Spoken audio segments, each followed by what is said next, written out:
என் பெயர் கீதா. இன்று நான் என் கணவர் ரவி பற்றியும் என் வாழ்க்கையை மாற்றி போட்ட ஒரு விசித்திர சம்பவம் பற்றியும் சொல்லப் போகிறேன். இது 5 வருடங்களுக்கு முன் நாங்கள் வாடகை வீட்டில் வசித்தபோது நடந்தது. எங்களுக்கு குழந்தை இல்லை.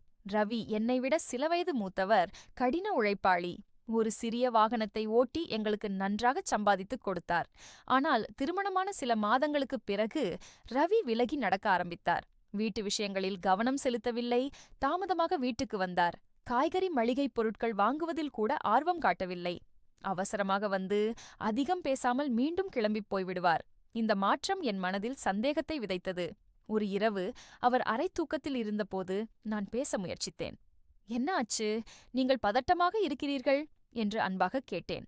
பதிலளிப்பதற்கு பதிலாக அவர் கோபமாகச் சொன்னார், "உனக்கு என்ன குறைச்சல்? நான் வெளியில் கடுமையாக உழைக்கிறேன். எனக்கு டென்ஷன் இருக்கிறது. என்னை தொந்தரவு செய்யாதே." நான் அதிர்ச்சியடைந்தேன். அன்பாக கேட்டதற்கு இப்படி பதில்! அவர் திரும்பியும், "ஒன்றுமில்லை, நீ தூங்கு" என்று சொல்லி அமைதியாகிவிட்டார். அதே இரவில் நான் தூங்கத் தயாராகிக் கொண்டிருந்தபோது அவர் என் பின்னால் வந்து என்னை இறுக்கமாக அணைத்துக் கொண்டார்.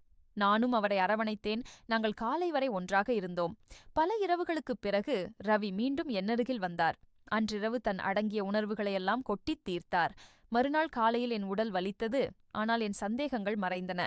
அவரது முந்தைய குளிர்ச்சி வேலை அழுத்தமாக இருக்கும் என்று நானே நம்பிக்கொண்டேன். நான் அவருக்கு மேலும் மன அழுத்தம் கொடுக்கக் கூடாதென்று முடிவு செய்தேன். எல்லாவற்றையும் நானே கவனிக்க ஆரம்பித்தேன். கடைக்குச் செல்வது, சமைப்பது, சுத்தம் செய்வது. சில நாட்களில் ரவி சொன்னார், "இன்றிரவு நான் வீட்டுக்கு வரமாட்டேன். நண்பர்களுடன் வெளியூர் போகிறேன்." நான் கேட்டேன், "நான் தனியாக இருப்பேன். உங்களுக்கு கவலையில்லையா?" அவர் சாதாரணமாக பதிலளித்தார், "பயப்படாதே. பயமிருந்தால் ஃபோன் செய். காலையில் சீக்கிரம் வந்துவிடுவேன்." பிறகு கிளம்பிப் போனார். ஒருமுறை கூட ஃபோன் செய்யவில்லை. அந்த இரவு பயம் என்னை பிடித்து கொண்டது.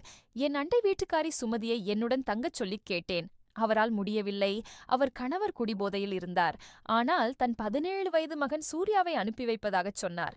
அவன் 11ஆம் வகுப்பு படிக்கிறான். அவன் தன் புஸ்தகங்களுடன் வந்தான். "ஆண்டி, நீங்கள் தூங்குங்கள், நான் படித்துக் கொண்டிருக்கிறேன்" என்றான். சோர்வில் நான் படுத்தேன். சிறிது நேரத்தில் கண்கள் மூடின. மீள்கொளுத்தி ரீஹூக். ஆனால் தூக்கம் அமைதியை தரவில்லை. அடுத்து நடந்ததே என்னை எல்லாவற்றையும் கேள்வி கேட்க வைத்தது. மறுநாள் காலையில் என் உடல் முழுக்க விசித்திரமான அடையாளங்களுடன் என் அரை தூக்கத்தில் யாரோ விரல்கள் என்னுடைய கையிலும் தோளிலும் லேசாகத் தடவுவது போல் உணர்ந்தேன். முதலில் அது கனவு என்று நினைத்தேன். ஆனால் அந்த தோடு மிக உண்மையாக இருந்தது. மெதுவாக கண்களைத் திறந்தேன். அறையில் இருட்டு, தெருவிளக்கின் மங்கலான வெளிச்சம் மட்டும். சூர்யா என் கட்டிலின் ஓரத்தில் உட்கார்ந்திருந்தான்.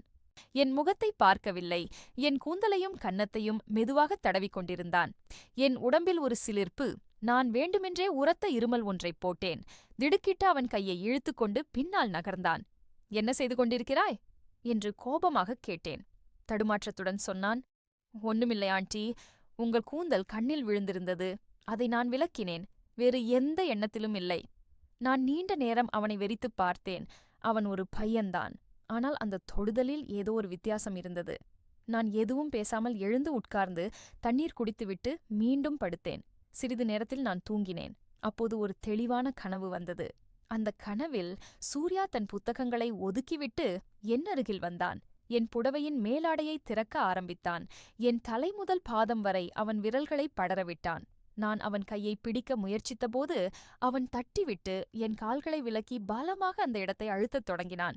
நான் பெரியவளாக இருந்தும் கனவில் அவன் என்னை ஒரு சொர்க்கத்தை உணர வைத்தான். பிறகு அவன் எழுந்து தன் இடத்திற்குப் போய் தூங்கினான். நான் மூச்சிறைக்க எழுந்து அமர்ந்தேன். சூர்யா தரையில் நன்றாக தூங்கிக் கொண்டிருந்தான். இருந்தாலும் இந்த முறை என் உடல் முழுவதும் வலித்தது. காலையில் எழுந்தபோது உடல் சிவந்து வீங்கியிருந்தது. எனக்கு ஒன்றும் புரியவில்லை. சூர்யாவை கூப்பிட்டுக் கேட்டேன், "நேற்று இரவு யாராவது வந்தார்களா?" அவன் சாதாரணமாக பதிலளித்தான், "இல்லையே. ஏன் ஆண்டி?" "அப்படியானால் இரவு முழுவதும் நீ என்ன செய்து கொண்டிருந்தாய்?" என்று கேட்டேன். "கொஞ்ச நேரம் படித்தேன். பிறகு தூங்கினேன். அப்புறம் என்ன நடந்ததென்று எனக்கு தெரியாது" என்றான். அவன் முகத்தில் ஒரு பதட்டம். நான் மேலும் கேட்கவில்லை. மீள்கொளுத்தி என் மனதில் சந்தேகம் முளைத்தது. ஆனால் அது கனவா, உண்மையா? ஒரு திட்டம் தீட்டினேன். அடுத்த முறை அனைத்தையும் பதிவு செய்துவிட முடிவு செய்தேன். அந்தச் சம்பவத்திற்குப் பிறகு சூர்யாவைப் பற்றிய சந்தேகம் என் மனதை அரித்துக் கொண்டே இருந்தது. அவனுடைய அம்மா சுமதி என்னைச் சந்தித்தபோது நான் ஒன்றும் சொல்லவில்லை. ஆதாரமில்லாமல் குற்றம் சொல்ல முடியாது. எனவே ஒரு திட்டம் தீட்டினேன். சில நாட்களில் ரவி மீண்டும் வெளியூர் செல்வதாகச் சொன்னார். வாடகை ஆட்டோவுக்கு வேலை கிடைத்திருக்கிறது, இரவு திரும்புவேன் என்றார். இதுவே நான் எதிர்பார்த்த வாய்ப்பு. உடனே சுமதியை போன் செய்து, இன்று என்னோடு தங்க முடியுமா என்று கேட்டேன். அவள் மறுத்துவிட்டு, சூர்யாவை அனுப்புகிறேன் என்றாள். நான் சம்மதித்தேன். சூர்யா தன் புத்தகத்துடன் வந்தான். நாங்கள் நடந்து என் வீட்டை அடைந்தோம். அவன் சொன்னான், நீங்க தூங்குங்கள், நான் படிக்கிறேன். நான் பாத்ரூமுக்கு போய்விட்டு வந்தபோது என் மொபைலை டிவி மேல் வைத்து தெரியாமல் வீடியோ ரெக்கார்டிங்கை ஆன் செய்தேன். பிறகு நான் படுத்து தூங்குவது போல் நடித்தேன். ஆனால் நான் விழித்தே இருந்தேன். சுமார் 1 மணி நேரத்திற்குப் பிறகு அதே நிகழ்வு நடந்தது. சூர்யா மெதுவாக என் அருகில் வந்தான். என் மேலாடையில் கை வைத்தான். அந்த தொடுதல் பட்டதும் என் மூச்சு தடுமாறியது. சில வினாடிகளில் அவன் என்னை தன்னருகில் இழுத்தான். என் உதடுகளில் அவனது அவா முத்திரைப்பட்டது. இப்போது எனக்கு எல்லாம் தெளிவாகிவிட்டது. நான் மெதுவாக கண்களைத் திறந்தேன். சூர்யா பயந்து போய் என்னை பார்த்தான். அவனால் பேச முடியவில்லை.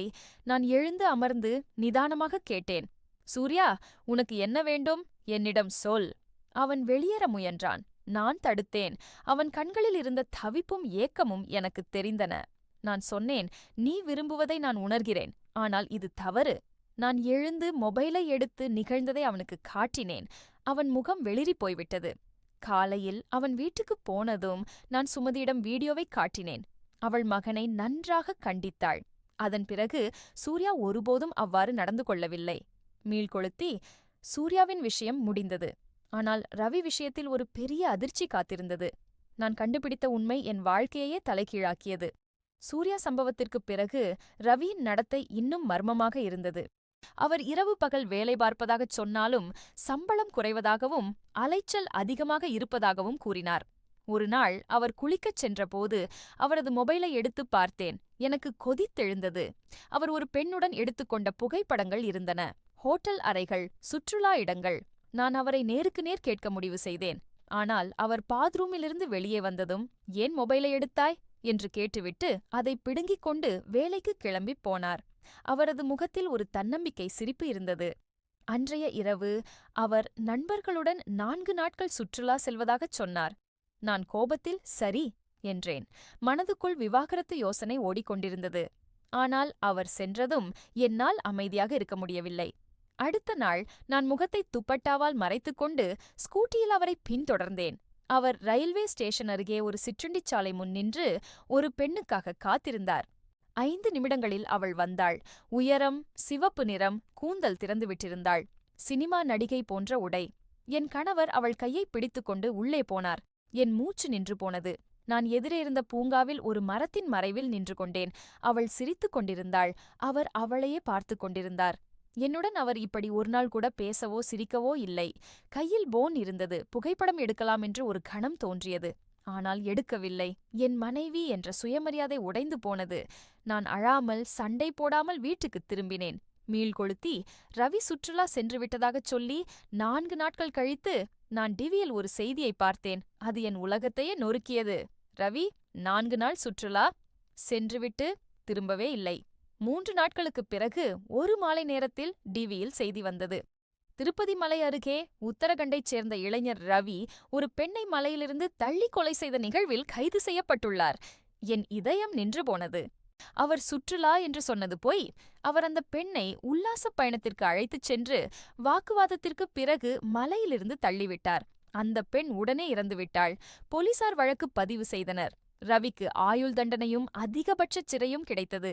நான் அதிர்ச்சியும் கோபமும் கொண்டேன். அவர் என்னை மட்டும் ஏமாற்றவில்லை, ஒரு அப்பாவி பெண்ணின் உயிரையும் பறித்துவிட்டார். அவருடன் 1 வருடமும் மேலாக வாழ்ந்த நான் அவரால் இத்தனை கொடூரமான செயல் நிகழ்ந்திருக்கும் என்று கனவிலும் நினைத்ததில்லை. அந்தச் செய்திக்குப் பிறகு நான் அவரை சந்திக்கவே இல்லை. சிறைக்குச் சென்று பார்க்கவும் இல்லை. நான் நேராக என் பெற்றோர் வீட்டிற்குச் சென்று விட்டேன். அங்கேயே தங்கி ஒரு சிறு தொழில் தொடங்கினேன். கைவேலைப் பொருட்கள் செய்வது. மாதம் நல்ல வருமானம் கிடைக்கிறது. என் பெற்றோரை நான் கவனித்துக் கொள்கிறேன். இப்போது இரவில் தூங்கச் செல்லும்போது சூர்யாவின் நினைவு வரும். நான் அவனை அடித்ததற்காக இப்போது வருத்தப்படுகிறேன். அவன் ஒரு குழந்தை. அவனுக்கும் 17 வயதில் ஆசைகள் இருந்தன. அவன் தவறு செய்திருந்தாலும் திட்டுவதற்கு பதிலாக புரிந்து கொண்டிருக்கலாம். அண்மையில் என் பெற்றோர் ஒரு திருமணத்திற்குச் சென்றபோது அக்கம் பக்கத்தில் இருந்த ஒரு 17 வயது பையனை தங்கச் சொல்லி அழைத்தேன். அவனும் சூர்யாவை பார்ப்பது போல் இருந்தான். ஆனால் நான் உறங்கச் சொல்லிவிட்டு தனியே படுத்துக்கொண்டேன். அந்த தவறை மீண்டும் செய்ய விரும்பவில்லை.